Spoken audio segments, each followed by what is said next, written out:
Welcome, everyone. It is my distinct pleasure to have a session organized on Narek Ohanyan's thesis project, capstone project at AUA for his bachelor's in computer science.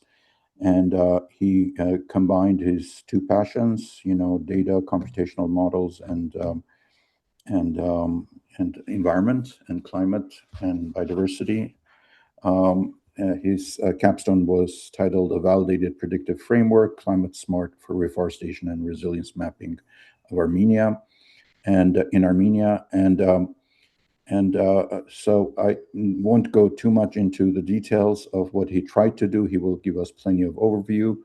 And I also want to thank our colleagues at WSL, VSL, who provided supervision support and guidance in the process. And of course, biggest kudos to Narek for pulling off something so large scale and intensive in a very short period of time. So without further ado, Narek, please. Thanks so much, Mr. Amikhanyan. Hello, everyone, and thanks for your time that you took to join to hear about my capstone project. I would like to share my screen. Just a second.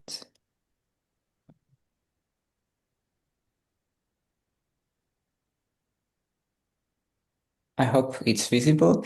So as mentioned already, my capstone is titled "A Validated Predictive Framework for Climate Smart Reforestation in Armenia," and the project was carried out at the Department of Computer Science at the American University of Armenia, and with the supervision of Mr. Alen Gasparian Amirkhanyan at the AUA Akopian Center for the Environment, and with the methodological and data support from the Swiss Federal Research Institute, VSL.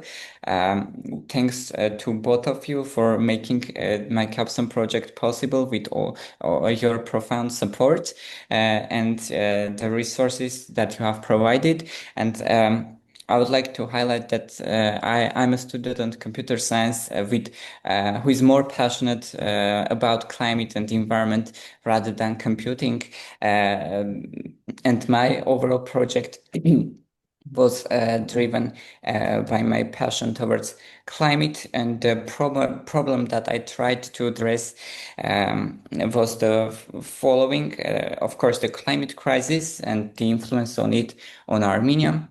So Armenia is a landlocked country with roughly 11% forest cover according to the official data, and the coverage is under a direct threat due to climate crisis and the temperature rise. And on the other hand, the South Caucasus warms faster than the global average, and the atmospheric drought stress is increasing, directly influencing the forest and the canopy structure of the forests of Armenia.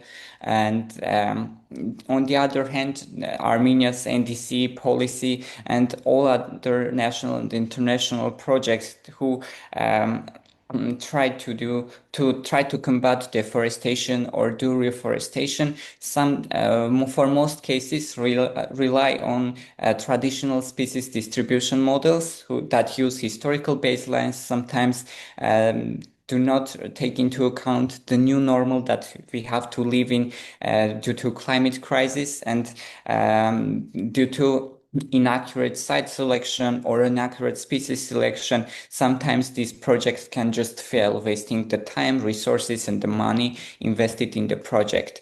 And the other problem is that for our specifically concentrated in Armenian forest cover, there is no open source high resolution framework which is openly available online that can be used by decision makers, policy makers, non-technical person, and of course some researchers.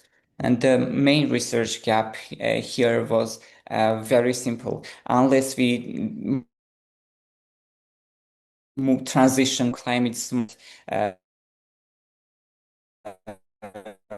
reforestation more selection, we are just wasting our time and wasting our time and our money, and our project is just going to fail because of the trees with high probability will not survive the new climate of the South Caucasus region, which is unfortunately predicted to be very, very intense and very hard in terms of temperature increase and precipitation decline. I tried to approach closing this gap, of course, with my project and put it 4 sub goals to achieve the closure. First of all, my main goal was to deal with the data, which was developed by different projects of VSL, including Chesla Climate Series, ENVIDAT, and try to transfer the 40-year Chesla Climate Series into a biologically meaningful data set, trimmed to Armenia and bounded into the growing season of Armenia. Later, I will explain why I've chosen the growing season and May to September. Then after achieving the first sub goal, I transitioned to use the cleared data set to train a random forest model to try to map the atmospheric anomalies to the forest structural complexity. And then I also integrated IPCC IPCC projections for Armenia's climate under different scenarios and different timeframes to be able to project the future vulnerability of Armenian forest canopy structure. And in the end, I tried to sum up everything into an app which will be a user-friendly, but also an open source, open for criticism and open for peer review to be able to make it scientifically solid. Without the need to make it harder and technical for you, I just want to explain the overall system architecture and the logic behind the pipeline and the development. Actually, I used Jupyter Network, used Python as a programming language with several libraries, and development was carried out with 4 main notebooks. Each of them are trying to close one research objective, which I represented. And then here the system architecture goes from data ingestion and cleaning, processing, feature engineering, then the model, testing of the model. Then after the validation of the model, only I tried to exercise with the model using IPCC projections, and then tried to project the output in the Sentinel app. So going deeper into the development pipeline one by one, first of all, I have used Chesla monthly climate dataset, which provides data on monthly maximum average surface temperature, precipitation, and vapor pressure deficit from 1979 to 2018, and with 1 kilometer square grid resolution. I just took the data set, downscaled to Armenia border box, and manipulated the data to ensure that I have the units that I will use further in the development, and also to make sure that there is no noise, and I have the structural representation of the data as a matrix rather than a time series for the future development. Then I took the vegetation height model from ENVIDAT project developed by WSL. The vegetation height model came with 10-meter resolution. Actually, I had to aggregate that to 1 kilometer square grid, and then I have chosen the 2017 historical baseline actually stated that it can be representative for the whole model because I have used also Hansen global forest change dataset to clear the human influenced deforestation and the tree loss pixels from the vegetation height model to be able to get a model which is only the result which is primarily derived by climate anomalies rather than human influence such as logging or like forest fire and actually this made the vegetation height model as a historical baseline representative for the whole forest and for the whole timeline that I have integrated. And here one more important thing is that the vegetation height model changes slowly, and we can also not mathematically, but we can also state that this can be representative as a historical baseline. After that, I calculated sigma h, which is the standard deviation of heights, which is actually the standard deviation of 100 sentinel to 10 meter pixel per 1 kilometer cell. And overall, I got a matrix which is now ready to be calculated and integrated in the following formula. Which calculates the stress per pixel and per scenario. And the formula is, I think, one of the most important parts of my presentation, or maybe the most important one. And here you can see that the integral comes with the bounds from May to September, which is the growing season. Actually, I filter the data out like with the growing season here because from the environmental perspective, when we look at the forest, who has like mostly is without leaves in January, of course VPD will spike, but the VPD spike on leafless trees carries zero biological meaning. So I try to bypass this with this formula and with the integration with the bounds. However, this also creates some limitations about which I will talk a little bit later. As I said, I had the matrix ready with the clean data and tried and started to calculate actually the magnitude of deviation from the historical norm of the variables that I have chosen. And here you see delta VPT, delta Tmax, and delta precipitation represented in the formula, and which are calculated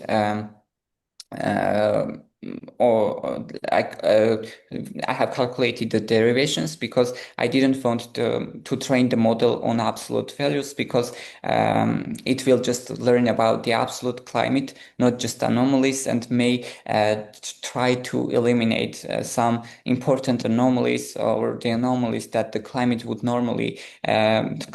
normally cause because it just is not aware that an anomaly exists in the world that I created for it. Coming to the formula, here you can see that I have kind of inverse normalized the overall sum with the sigma h, which was the canopy structural complexity, the standard deviation of the heights. Why I here use the inverse is because from the environmental perspective, when the sigma h is higher, then it means the canopy structure is more developed. And when the canopy structure is more developed, it has more positive influence on the microclimate in terms of anomalies that I have chosen. So it's kind of a microclimate driver, and it's kind of an inverse of the anomalies and the effect of the anomalies on the canopy structure and the forest itself itself. That's why here it appears in the denominator. And one more thing here in the formula, I subtract the precipitation, not just add it, because precipitation, actually, the more precipitation mostly positively impacts the forest in terms of like vapor pressure deficit and water stress of the model. And my model is actually concentrating on moisture, water, and the canopy development using the water. So that's why the precipitation actually is a positive driver, and it ends up with a negative sign in the formula. And here the alpha, beta, and gamma coefficients are representing to what extent these variables are important or contributing to the stress. But these are not just derived by any assumption or like empirically derived. These are just derived with using the sharp analysis of the training of the model. Actually, I will dive deeper a little bit later, trying to explain more simple terms what this means. But here the alpha and beta gamma coefficients are derived by the overall response of the forest, historical response of the forest, and what we have seen, not what we have predicted or projected. Coming to the random forest regressor. If you have some technical background or are aware of machine learning, maybe a question might arise, why not deep learning rather than a random forest? For several reasons, but the main reason is that, first of all, I have more of a tabular numeric data, and the data set is a small data set, a relatively small one, and the sharp interpretability is very important for my formula to get the coefficients. And of course, here there is no sequence to learn from, because climate change is something which has no sequence and becomes more and more uncontrollable and unpredictable in terms of like finding a sequence in change or in anomalies. Extreme weather and extreme events happen, and these anomalies are needed to take into account. And random forest regressor is the one who is more suitable from the logic to the environmental chart. After the model analysis gave that overall the model works with R square up to 0.3. If you are like a scientist or mathematician, this might seem a very low number to you, but we need to take into account that the majority of the forest structure is not only governed by climate factors, but also some topography, soil health, species, competition, food chain, their geography, and other factors which are not directly connected to climate or influenced by climate, but also they support the species growth, and the forest is also dependent on them. That's why the model is explaining only the 30% of the variance with the atmospheric anomalies alone, which is a very strong signal and very strong tool and data, especially at the national scale. And the model comes with the mean absolute error less than 1.8 meter, which actually says that the model makes actually very precise predictions. And how the model works, so it makes some decision trees, like 500 decision trees. And what I did, I actually split it, the data set that I got from 1979 to 2000, used that to train the model and ask that to predict actually to predict and map the canopy structure for the 2000 to 2018. And then the model itself compared the data that it predicted with the data that we witnessed and we had in our data set. And we did this k-fold cross-validation and actually got these error and R-square results, which are promising in terms of it. But of course, there is a need for improvement here. from scientific perspective. And also one more important thing, like the model itself gave us, and it directed me to the one of the most important ecological assumptions and conclusions for my thesis, which is the space for time distribution, meaning that the current forest structure across Armenian climate zones they can serve as a proxy for the overall response for the forest for future climate shifts.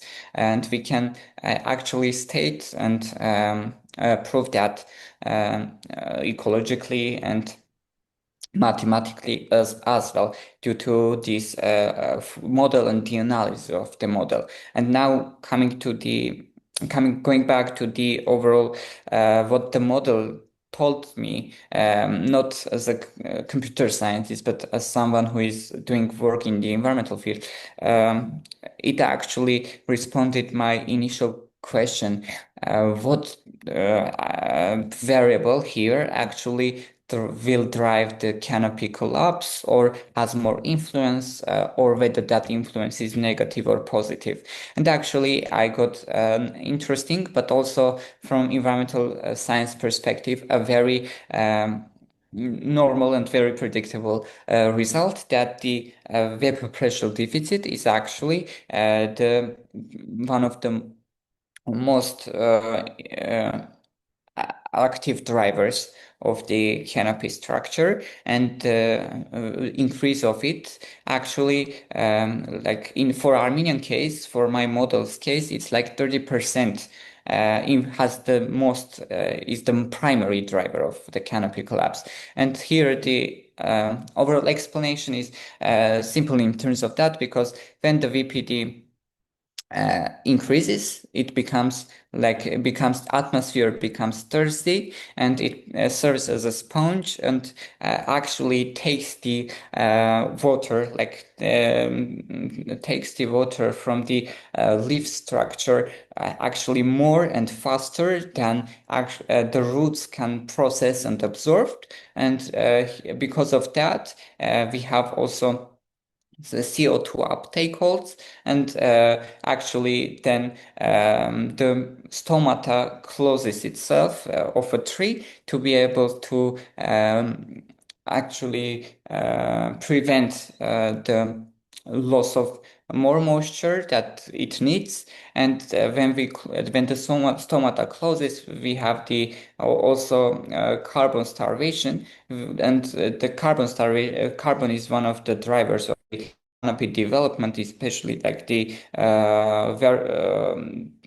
vertical development of the canopy structure. And so we have the canopy starvation, then the canopy structure is developing more slow, and sometimes becomes impossible depending on the case. So this is the explanation why the VPD is actually the main driver. And also it kind of validates that the model is worth to talk about, and it works actually, because I was very afraid to see the results of SHAP, because if I got anything which is illogical, it would mean that I need to start over, and my whole methodology was just a meaningless piece of paper. So also when we pay attention to the direction of the red dots here, we can see like the positive direction of the precipitation, which actually explains what I stated a little bit earlier, that actually the positive driver here is the precipitation. It kind of also is the opposite of the vapor pressure deficit, so it supplies more water and moisture to the canopy and to the tree, and supports the canopy development. A very interesting takeaway here is that temperature itself is not temperature increase is not killing the trees alone, but also it affects the productivity, it affects the costs, and the overall productivity of the tree growth, but here it doesn't directly negatively kill the canopy structure. And so this is one of the conclusions of the thesis, that in Armenian case, water pressure deficit is the primary driver of canopy structure collapse, and the temperature alone affects only the productivity of the trees. And when I had already set the model, I ensured that the model actually works and predicts something. And with less error, I moved to the next step, which was trying to have a projection of Armenia's climate for IPCC scenarios. And for that, I used CMIP6 archives, which come with terabytes of data. And my goal also to complete the overall project with as less carbon emissions as possible. That's why I avoided downloading anything, processing anything in RAM. So everything was done in cloud storage, and I used here from Python libraries to actually extract the data I needed from Google Cloud Storage, and cutted it only into Armenian borderline, and split actually also changed the units to be able to be to stay coincide with the units of the temperature, precipitation, and here I had to use also the humidity, not the vapor pressure deficit, because the data simply doesn't exist. But here the humidity is needed in the formulas below to try to calculate and to project the vapor pressure deficit for the projections that IPCC had. As I said, I took all the 4 scenarios, and also I ensured that I'm taking like more than 10 models output and a valid projection to not be biased towards a model. And I took and divided the data set into the mid-century and end-of-century dynamics to be able to provide the user the opportunity to find out what the long-term and short-term influences will be on the canopy structure. And here with the formulas, Clausius Clapeyron for standard formula, I was able to calculate the VPD, and actually before averaging anything I calculated the VPD, then averaged the VPD, because here, as you can see, we have an exponent, and in an exponential function, if I put it just an average, it would be a mathematical mistake, and we will get incorrect data in terms of VPD. That's why before like temporal averaging, I just computed the VPD for then put it into this nonlinear function. And lastly, when I had all the projections and the model, I developed the Sentinel app, which is actually a Python plus Streamlit app, which is an open source, and the repository is available and open and publicly available on GitHub. And actually, I came up with this tool.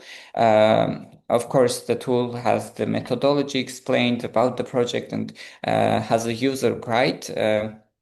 And you can see here the first output of the model, which is the historical baseline structure. This data is already cleaned by the global forest data set, and the map is 1 square kilometer resolution, and the observational state was from 1979 to 20,000.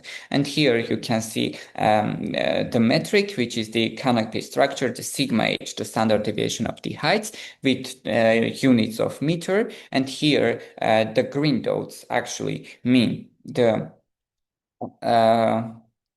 healthy and well-developed canopy structure, and the reddish it actually expresses the climate refugia, the more vulnerable and the more affected the canopy is. And here from the left side, we can see that a user can choose an IPCC scenarios option, and from that they are free to choose a metric, whether they want to have a look at the canopy structure or a forest vulnerability score. And the forest vulnerability score here actually is calculated with the following formula, meaning that it calculates the percentage of structural complexity that is predicted to be lost relative to the historical baseline. And the forest vulnerability score of 0% means that the forest is structurally identical to the historical forest model that we got after the cleaning. And for example, if we have a VFS force of score of 30%, it means like the 30% of canopy structure is different, negatively different from the historical baseline, meaning that it undergone some stress, some collapse, or is high danger of being disappeared in the long-term perspective. So also, I would like to remind here that the model is 30% of representative of the forest, meaning that the map and the vulnerability talks only about the climate vulnerability and doesn't take into account other even ecological and geographical factors. And also it's not species specific. So it is one of the limitations that the model is not species specific, and for several species the response can be different. That's why this is just a general picture showing the overall vulnerability, site vulnerability of the forest, which should be furtherly developed to be able more scientifically correct in terms of statements that the forest will disappear. Of course, the forest will get vulnerable, will get affected, but for disappearing, even the reddish dot doesn't mean it will disappear, because we should take into account other factors here. And from the left side, they can choose the time horizon from going from midterm or mid-century or long-term data, and they can choose the scenario, and they can see also the model calculates for them the landscape mean vulnerability, the maximum vulnerability. Also, here I would like to mention that the model was trained on a data which was actually climate change influence. But we should take into account that because of feedback loops, because of the cascading effect of climate change, here we can have more and more different and more unpredictable for my model anomalies, and the response can be a little bit severe than it presents here. And as the model itself makes its own universe, own Earth, and own Armenian forest, it just simply doesn't know that an anomaly can happen. And I had to, in my formula, manually to manipulate to make the model not to eliminate the more anomal things, because the model might think mathematically that this data is an outlier, but for us it's an anomal event, not an outlier. That's why I forced it to take this into account and to be more precise and do not actually get stuck when the user manually forces the most pessimistic scenario possible, even more pessimistic than the IPCC projections are. So also the option custom forcing allows the user to play with the numbers, to suggest a scenario and see what happens to the forest. And for example, if we can choose some temperature increase, precipitation increase or decline, and then vapor pressure deficit, and try to understand which driver affects most and also which side of the Armenian forest cover is more vulnerable.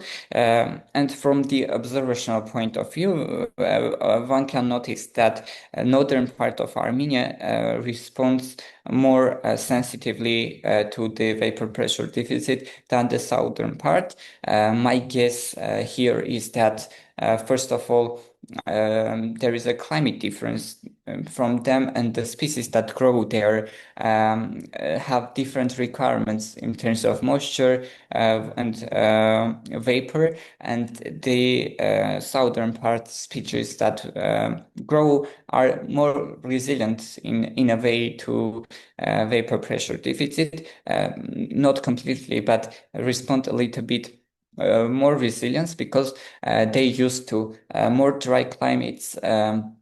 But in northern parts of Armenian forest, actually, the climate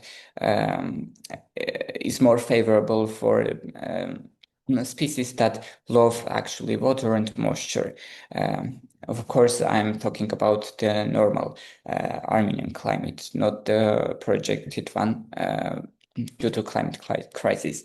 And here, as I said, also I did the computational sustainability audit, meaning that I tried to calculate the carbon footprint of the model development and training pipeline to make sure that I integrated some sustainable computing practices and tried to come up with some methods that one can use to avoid putting more greenhouse gases into the atmosphere while researching climate and contributing to the climate action.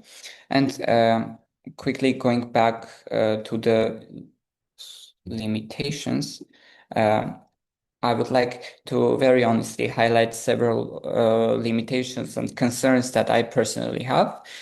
First of all, the Hansen Global Forest Change dataset actually comes data starting from 2000, and a small portion of my data set that was integrated into the model remains a little bit noisy in terms of human influence, but the overall growing 18-year observation window starting from 2000 to 2018 actually is now validated and cleaned. And on the other hand, this is the period where actually the climate change became a little bit more severe compared to 90s, and we can state that with confidence that the remaining stable overall, this can be representative for overall the climate dictated structural changes, and we can be confident with that. But I would like to dig deeper and find some more other ways to be able to clean the data set from the noise completely, to avoid also some logging that could happen during the 90s when Armenian economy was blockaded, the energy sector was shut down, and a lot of people actually cut the trees to get energy. And this can be a little bit disturbing for my model to actually get the real forest which was driven by climate. But still, I am confident that I got a model which is representative of the historical baseline, but I need to be more scientifically solid on this point. The second thing is that, as I said, we are just eliminating the winter, but from the other hand, if we choose the formula and try to come up with more mathematical estimation and more different formula, we can be able to also integrate the winter snow recharge here to my model, because for some species it's important to take into account the snow recharge that the forest got during the winter season. So we need to be able to actually manipulate with the formula to integrate winter data, do not causing a meaningless vapor pressure deficit changes to not affect and make the prediction worse actually rather than better. And then the resolution of the model is 1 kilometer square grid, and it would be very interesting to make it up to 30, 10-meter satellite resolution to be able later to develop the model further and go deeper and have the model for a specific species that are very common in Armenian forests, and that model already will also take into account the ecological, let's say, the profile of that species and its overall by default resilience to atmospheric changes as well. And it would be actually better to while developing this work as a PhD level work to take into account this factor and actually make it more representable by the species and had more species.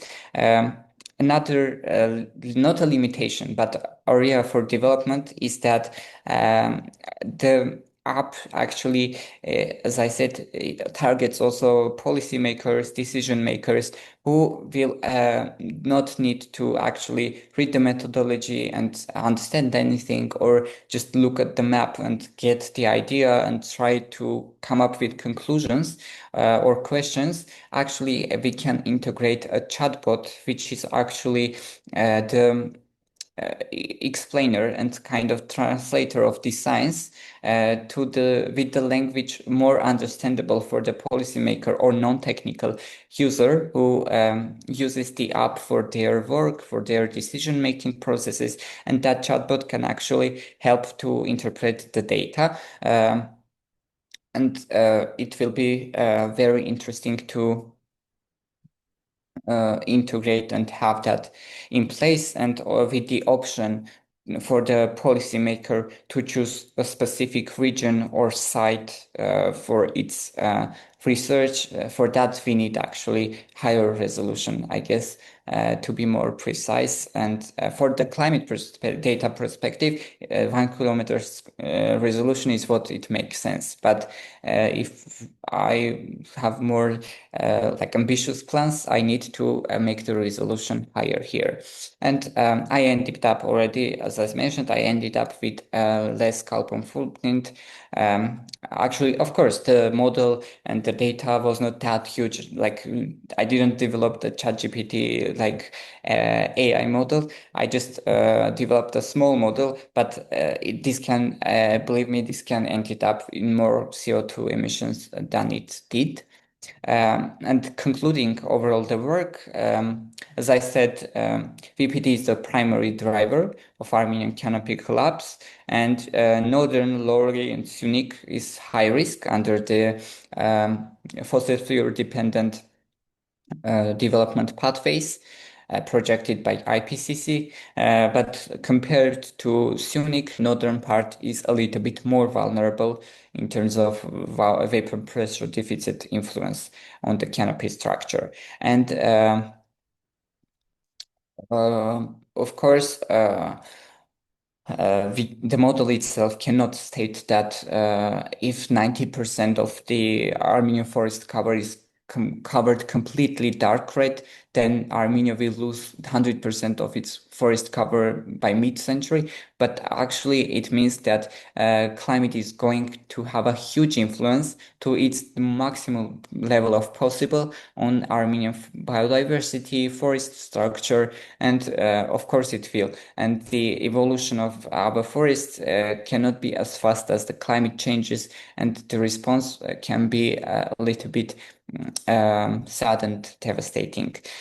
For the policy, what it means, Armenia as a country, developing country, in its national determined contributions, the third version of it, adopted very lately, has set a high ambition to double the forest coverage by 2050, to which we are more close than we are to 2000.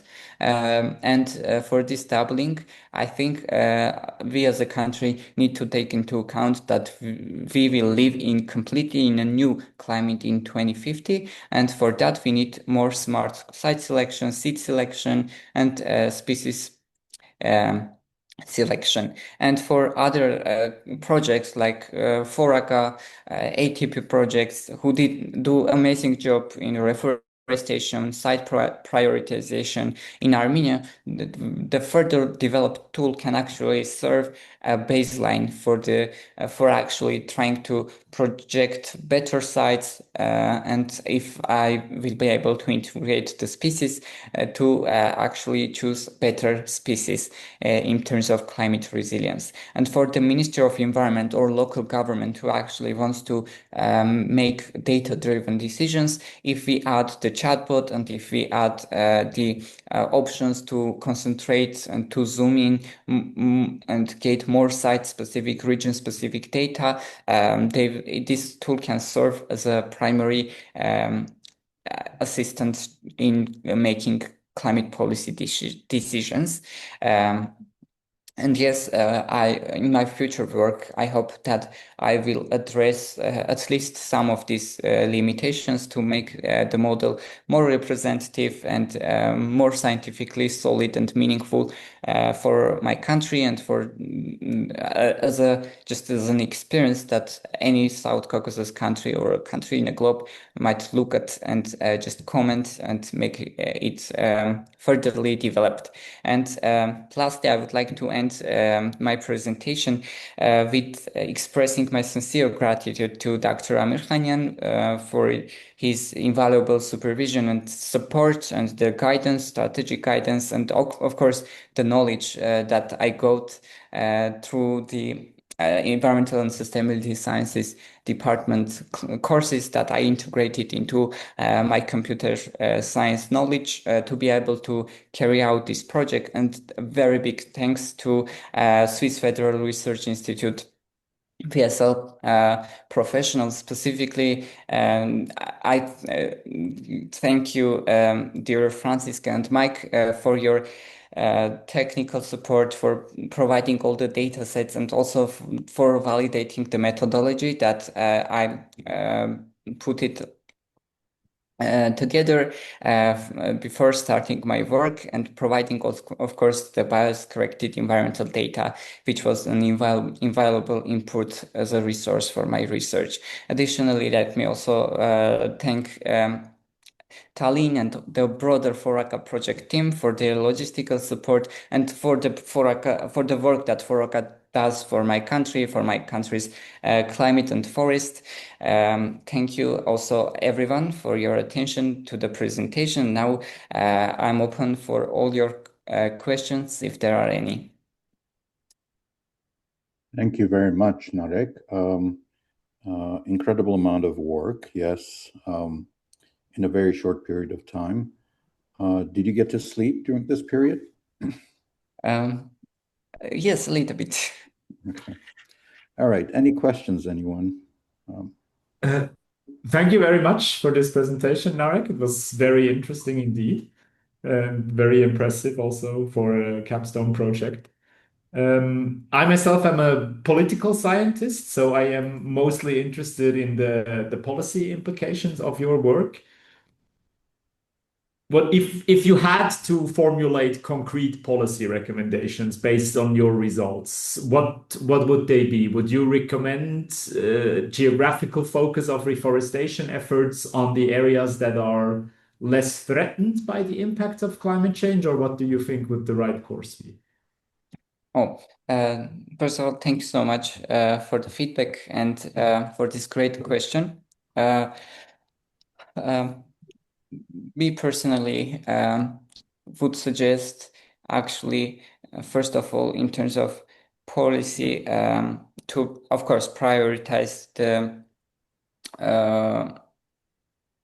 sites which are less affected. For example, for the concrete species, on the policy level, take into account that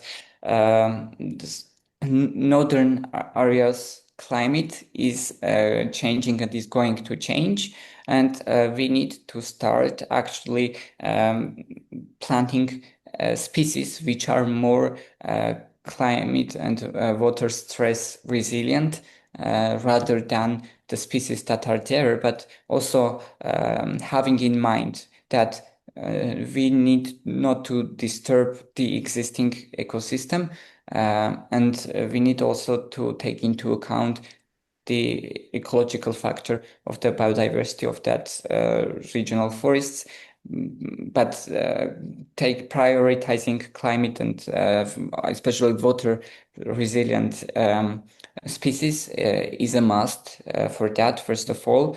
Second is that try to protect and try to encourage research in the areas, because for me it was a new area to think about the difference between Sunix and northern forests, and maybe on the policy level encourage the research on this difference and the influence of climate specifically in northern regions, because it is the richest one in terms of forest cover, but also turns out the most vulnerable one. And also to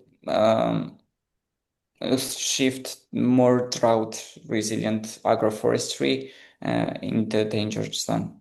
So maybe these are my one and more not professional and not that much political suggestion maybe would be to put a little bit less ambitious targets in terms of reforestation. Thank you. Thank you. Yeah, let me just jump in with one suggestion in the future. I think what might benefit, again, I'm also coming more from social science background and not so much on the computational side of this. You've received very good advice on that. But from WSL and others, one thing from a social validation perspective, it may be good to run workshops with experts on botany, on forestry, and see what they react to with this suggestions. Because you're kind of this whole model of tree canopy, etc., and the different species potentials, it could really enrich your, I think, I don't know about predictability, but improve the kind of quality of recommendations that come out of this, maybe. Yeah, thanks so much. I will definitely consider this suggestion and try to also integrate that maybe in a chatbot, an option to just for the chatbot to train a policymaker who just is a single user entering the app.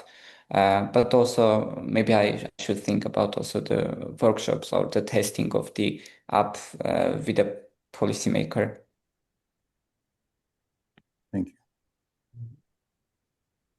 Anyone else wants to jump in? Naida, please. Yeah. Thank you, dear Alan. Thank you, colleagues. Thank you, Narek. I want to congratulate you. Very, very impressive work done. And I congratulate all the team here and the very successful collaboration between WSL and AUA. And I can see how much effort has been put into this very interesting study. And I want to say that forestry sector is one of the sectors that has less been assessed under climate change impacts during national communications that are being prepared every 4 or 5 years. We see that this is the area where we do not have that much scientific background, scientific assessments put on it. And I think this adds a lot of value to the present situation, and considering you have been using the CHELSA model with climate projections, I think it will be very useful also for the upcoming national communications that will be prepared, the 5th National Communication on Climate Change, where these findings would find a place in the assessment of the forest sector to climate change impacts. I believe that the recommendations that you put together, as Dominic also asked this question, would be very, very much useful for policymakers to make the right decisions, evidence-based decisions. I have just a small question regarding the data that you have used. Since I missed the beginning, sorry for that. I was just wondering whether you used global data or you collected also local data from relevant institutions during running the model and doing this validation and then the projections. Just this quick question. Thank you so much. Thank you, and thank you for the great feedback. Actually, personally, I studied on the national climate communications and would never possibly think or dreamt about to have something that could end up in that communications, and it will be my pleasure and honor for future development of this model to provide some data or some recommendations for the working group on the climate communications and national climate communication document. Coming to the question, I have used for the climate variables, which are the maximum average surface temperature, precipitation, and vapor pressure deficit. I have used CESLA monthly model, which comes with all the global geospatial data set, but I have just trimmed the data set, localized everything for Armenia. When it comes to vegetation height model, which is kind of a dependent variable here, I have used a data specifically developed for Armenian vegetation height model from MVDAT project, and when it comes to vapor pressure deficit, it was either was taken from the CESLA dataset, but also was estimated based on the IPCC data, which has data specifically on Armenia, but the dataset is a global dataset as well. And also, I was provided a bias corrected climate data specifically for Armenia by VSL technical team.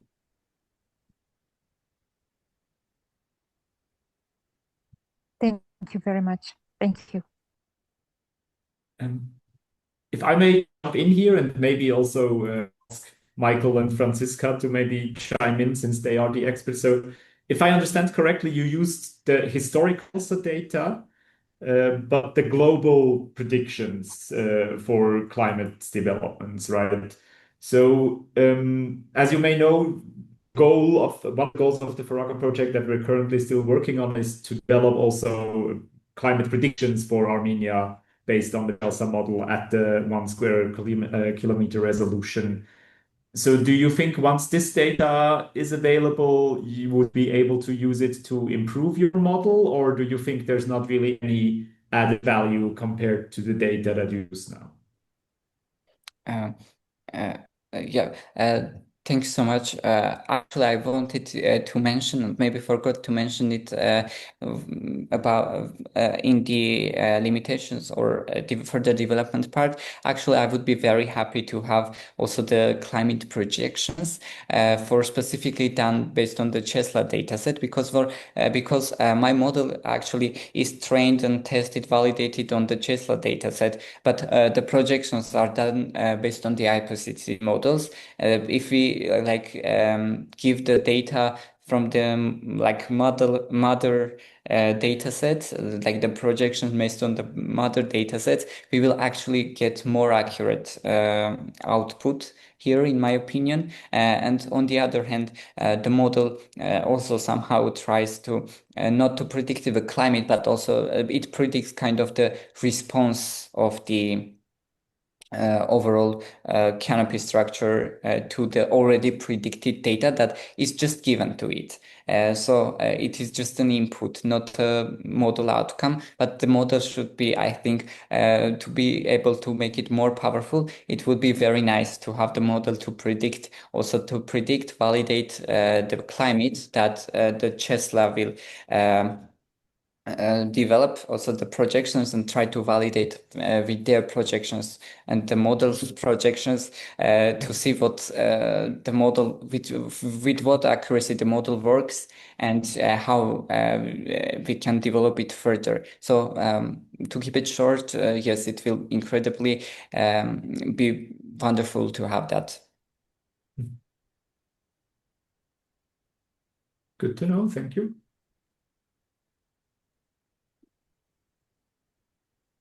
Francisca, Michael, any thoughts from you? Tobias, Ida, Garabet ran away.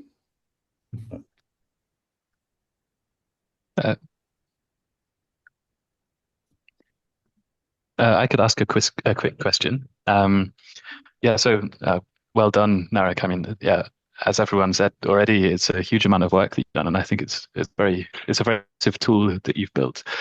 I was wondering a bit, some of the, as a non-forest expert, some of the forest vulnerability scores seem quite high, and I was just wondering how, even under the quite sort of low emissions scenarios in the near future, and I was just wondering how realistic do you think they are? And do you have ideas? You sort of came to this towards the end of your presentation, right? And do you have any ideas of how to sort of maybe make them more realistic, if not, or?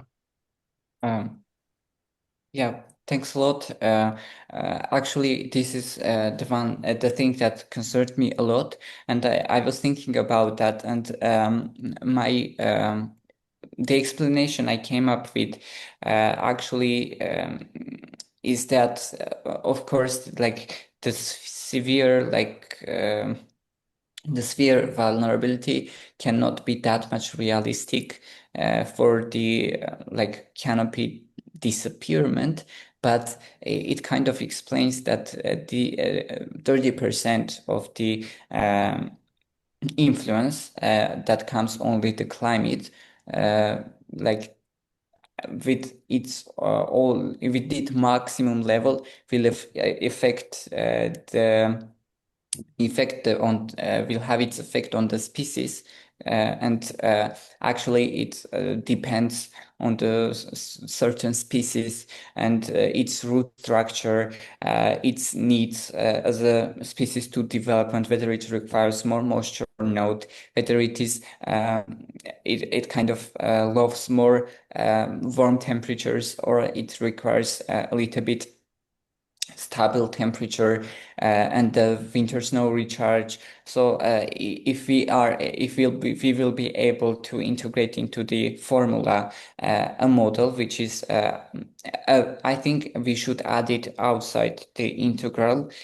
We should add some variables on winter precipitation to the model, and also try to bound mathematically everything with the specific parameters for the specific species. Initially, in my methodology, I was thinking about deriving the alpha, beta, and gamma for the specific species based on their ecological profile, not the importance of the variables, but how the species, to what extent the species itself, by its structure and living format, is vulnerable to that variable. I think it would be very much meaningful to make the alpha and beta and gamma coefficients not only derived by the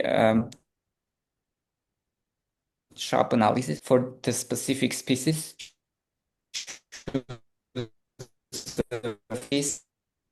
this tree, which is very common for Armenian northern part, and try to do lit review to find out what factors actually exists there, whether its root system is more deeper, so it can take more moisture and can process more water, rather than it is a little bit a weak tree in terms of water stress. So my guess is that we need to develop the formula further and go beyond the integral part and try to mathematically express the ecological reality of the forest as well, to be able to bypass the atmospheric bias here.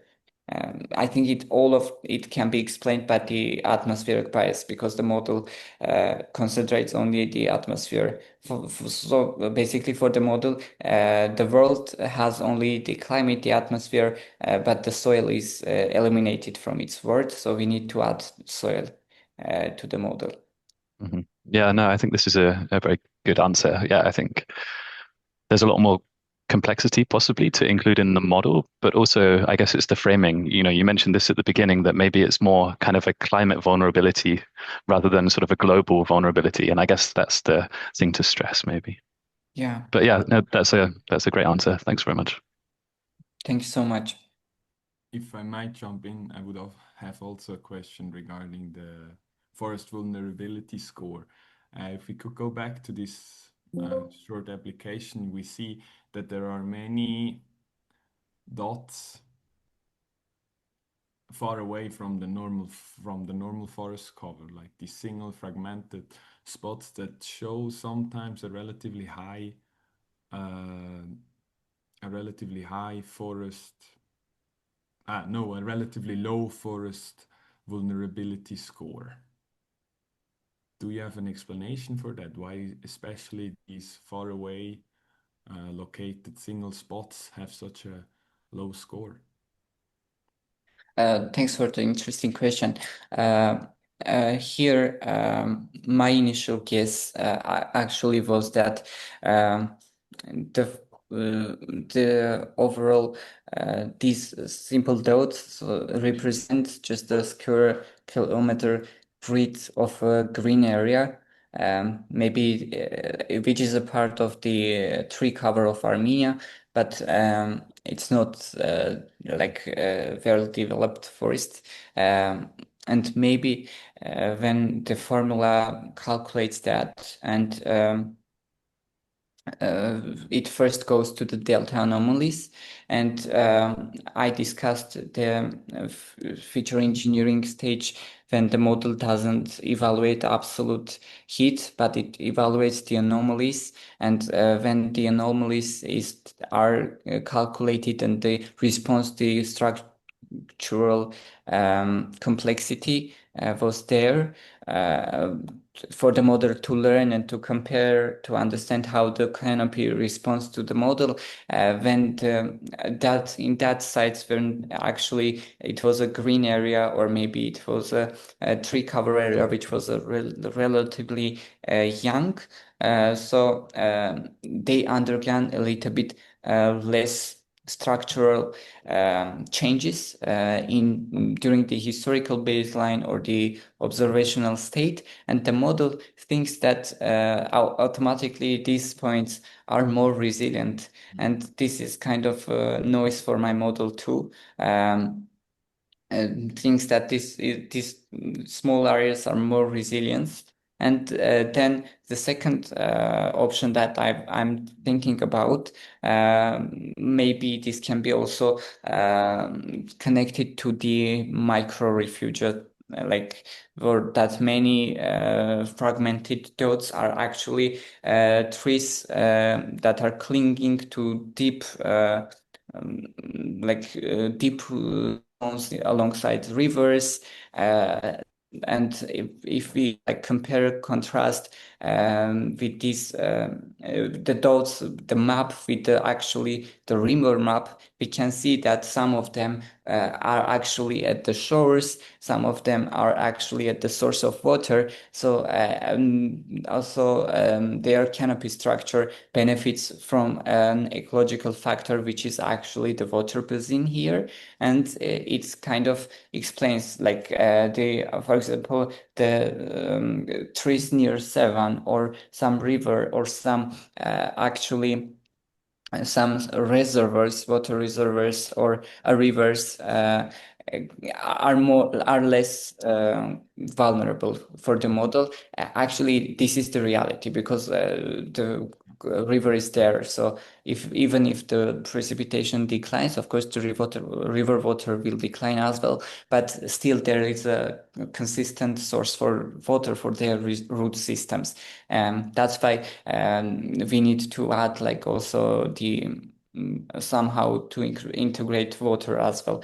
That was a very good point to remind me to take into consideration that we need to actually try to clean the data also from the point of water basins too.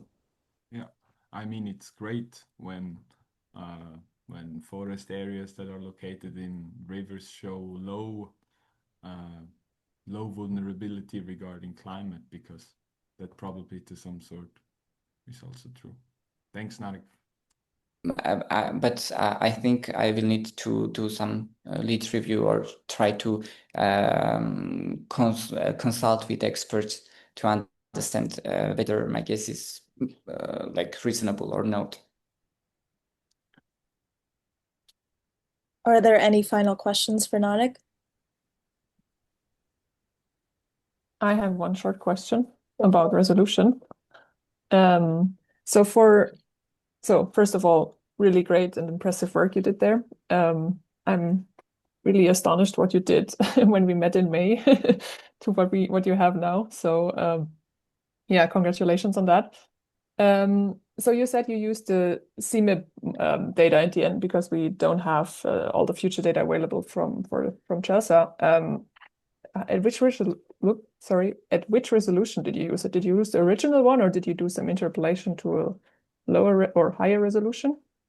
Actually, I used the original one and I tried to aggregate all the other data sets on the data that I got to the 1 kilometer square grid.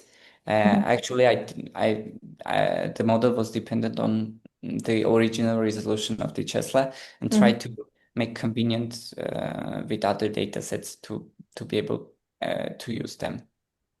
Okay, but then that means you interpolated the CMIP data to a 1 kilometer square grid, Yeah. right? Yeah. Okay.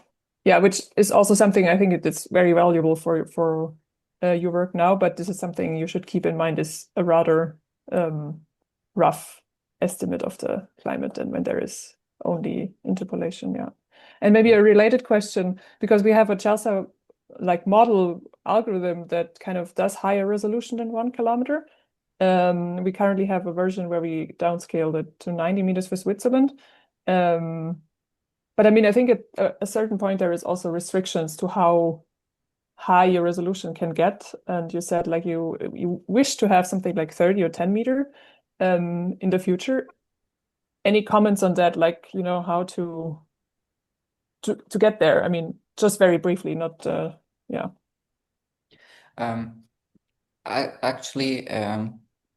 I thought that maybe first of all, if the new higher resolution original data would be available, I would be able to integrate it into the model and make the resolution a little bit higher. But also, I have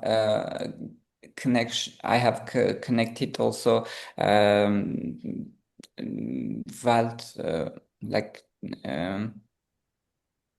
WWF and their Armenian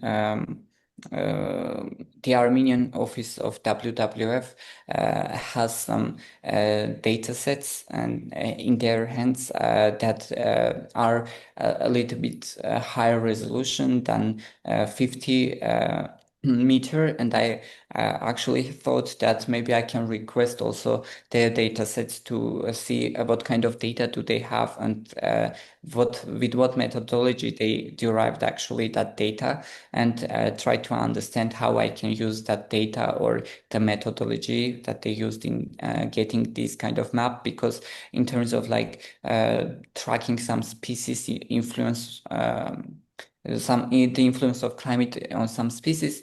They have very high resolution maps, but another concern is to actually to what extent the climate data will be accurate in the higher resolutions that they have. That's why still I didn't integrate it into the model. So I really request the methodology as well for that data set. Okay, yeah, thank you. That's very interesting. I was not aware that there is a WWF dataset for Armenia. So whenever maybe you have more information, could you share that with us? Maybe I think Yeah, we would sure. be I would be interested. very happy to share. Yeah, thank you very much. Any other questions for Narek? If there are no other questions, Aden had to run, but he sends his thank yous through me. So one more thank you to VSL for all of your support of Narek, and a massive congratulations to Narek on this incredible body of work that you have produced. So thank you so much. Thank you. Thank you. And thanks for the opportunity to present. Thank you so much. Take care, everyone. Goodbye, everybody. Hope to see you soon. Yeah.